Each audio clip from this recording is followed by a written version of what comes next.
Hi, this is Jack from Alpha Charts with a state of the market video. Today is October 23rd, 2021.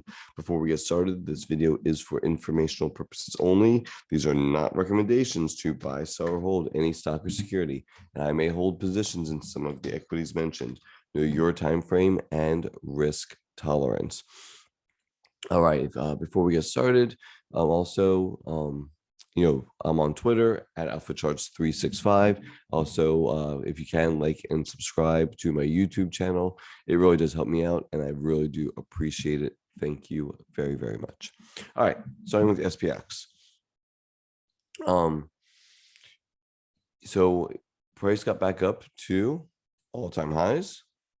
You see right here, and it kind of, it's just retracted. It got ahead of itself, right? Look how there's so much space here between the moving averages and price. And I kind of notate this on Twitter. I run a scan every day, and it gets frothy sometimes. Too many names show up on my scan, 43 names. And so I made, this was Thursday, and that's too much. That means that there's a little bit of froth in the market, and you saw it here. And so now we just have to let this price kind of catch up to it. The very encouraging part, though, is that RSP, which is the equal weight SPX, has already broken out. So that tells us that breadth is good. It's improving.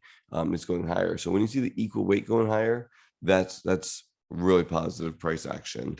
Looking at the Qs, again, see the space just got ahead of itself. Now it needs to kind of consolidate, go sideways, right over here, and then potentially challenge all-time highs right over here. The equal weight is a little bit better, right? Not quite to all-time highs yet, but again, a little bit better. It's trying to, consolidate a little bit. So it may take a few more days for it to catch up. But again, very productive price action. Even being a down day on Friday. Here's IWM still in the range, right? I mean, a year-long range. It's just still in the range. Again, I do see, though, with this being the low, a lot of higher lows being put in here. That is, I think, very constructive. You can almost draw probably a trend line on these lows right here. Something like that. Yeah, something like that. So you see the higher lows being put in here. And so let's test, if 233 gets tested, this would be the 1, 2, 3, fourth test of 233. Eventually, hopefully, this is going to break. The prior trend is higher. And I think, again, productive price action, even though it's still, we'll call this a laggard for now.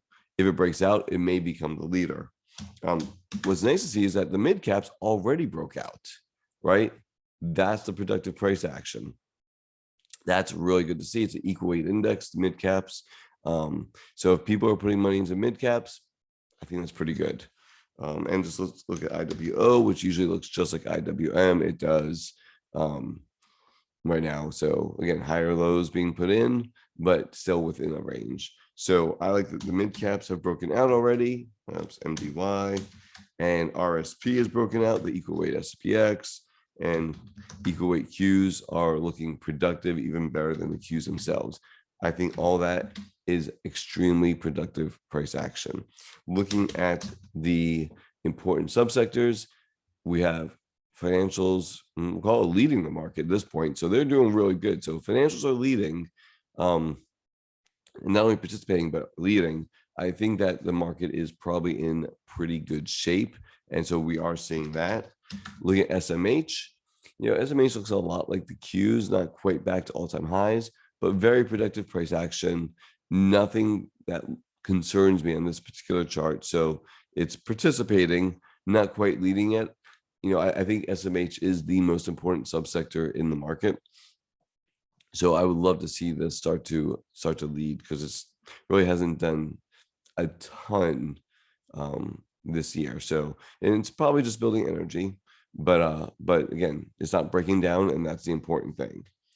Lumber. came back, retested this bottom, bounced again. So of course it's just still in a range. Let's see where that continues. Again, I think lumber is a good leading indicator, and it's really been just a sideways choppy mess, since the summer. So we'll see what happens with lumber. It tried to break out here, it failed. Let's see if it comes back and tries to retest this, $89, $90 area, somewhere around there. So that's lumber. Bond yields. Let's switch to a line chart. There we go, and get rid of these moving averages and volume, and just look at a clean chart here. And it looks fine. There's nothing going on in bond yields that tells me to be concerned with the structure of the market, right? There's no panic in this market. There's nothing to see here. So that's positive, right? And looking at the 10-year, let's just look at that again. This 1.75 is an area that I'm expecting it to get up to. And then we'll see what happens at that point. If it gets up to 1.75, it's okay, right? We want to try to avoid these big shoots up. Like this was, maybe a little bit more concerning, right? But if it's kind of just chills out here for a while, that could be a very constructive environment going into year ends, with the bond market kind of settling down in an area. So again, I think the price doesn't matter as much, or the yield doesn't matter as much as, the movement of it. And again, I would love to see, even if it's going to break out next year, I don't care. Would love to see this. Maybe it's the inverse head and shoulders it's going to do, get up to here, maybe pull back, maybe go sideways into the end of the year. That would give a really constructive look for the end of the year. That's the 10-year yield. Looking at the VIX, 15.44, nothing. I mean, that's beautiful, right? That's a trending market. That's not much fear in the market. Vixen, same thing. It's a nice low number, near the, multi-year lows or so. Looks pretty good. Put call ratio, equity only. I guess we're in a bullish range still. No fearing, no greed. 1 foot out the door, 1 foot in the door. So that's a positive, I think, also for the market. And this type of whipsaw action is keeping, I think, the market kind of healthy, actually, right? Because it can grind up the wall of worry, because that's what I see here. I see a wall of worry right here, waiting for the bad stuff to happen. Price action is not confirming that, though. Nothing's really confirming that. So that's emotion, right? And the emotions are high right now. Value line geometric index, near all-time highs. Again, breadth has been improving. I think it's a story that not many people have been talking about, but yeah, breadth is improving. It's consolidating within a range, and I wouldn't be surprised if we see it break out going into, the end of the year, coming into November-ish, and of course, December. That's what we got next. MMFI, the percentage stocks above the 50-day. We had this triangle that I was watching. It did break out. And again, breadth is improving. That's all this is telling me, right? It's not saying that we're, things are amazing, but it's improving. And that's what we want to see, more stocks participating and moving to the upside. And if there's a lot of fear, I think gold would be something to watch. And it is something that I am watching. And maybe it's filling out this right side. Again, we've been watching this right side there's a weekly chart now, for a long time, and it's going to take more time. And if this does kind of confirm this kind of inverse head and shoulders bottoming consolidation, whatever you want to call it, look, that's a big deal, right? That would be a big deal. Again, it's a decade-long pattern. We're not there yet, though. Let's talk about Bitcoin. Bitcoin is right near all-time highs. It tried to break out. If you go to the bar chart, you'll see it try to break out here. Couldn't quite break out. We're still weekly. Couldn't quite break out. And so now it's pulling back a little bit. It's fine. It's consolidating. This was an area that you'd expect sellers to show up. We are seeing the sellers show up, but no major pullbacks yet. And I think that's definitely a positive for the market overall. It's looks pretty good. So overall, I mean, I think extremely positive price action. I think the market just got a little bit overheated, but as you can see in the RSP, the equal weight S&P, things are looking good. You know, some of the interest rate like XLE and XLF are maybe, you know, helping the RSP, you know, the breadth of the RSP really do well, where you're seeing the Qs, you know, and the QQQE not quite as much. You know, tech is, you know, I won't say lagging, because heck, going to my scans, you're seeing a ton of tech and software names that are showing up. So they're definitely participating.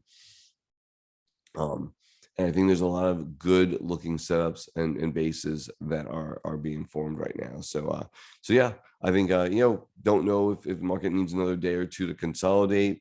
You know, it's you know, we're still, if you look at the moving averages, it's still kind of you know, letting them catch up a little bit. But I don't think it's gonna take more than another day or two for them to really start to catch up. And then listen, all-time highs. I mean, that would make a lot of sense to me. Anyway, good luck this week. I'm bullish this market. I'm fully invested. Hope y'all are able to make some money. I know last week, the Friday was kind of a rough day if you're in the growth names. I know I didn't have a great day on Friday, but I think the market's healthy. So I'm holding my positions, watching my earnings dates, and I'm going to let these positions work, because I think that's what this market is telling me. Let your positions work. It's not going to be a smooth, straight up sale, but there's a lot of constructive things happening going into next week. Okay, y'all have a good week. Take care. Stocks to watch tomorrow, so look out for that video. My best setups coming up, and have a good day. Bye.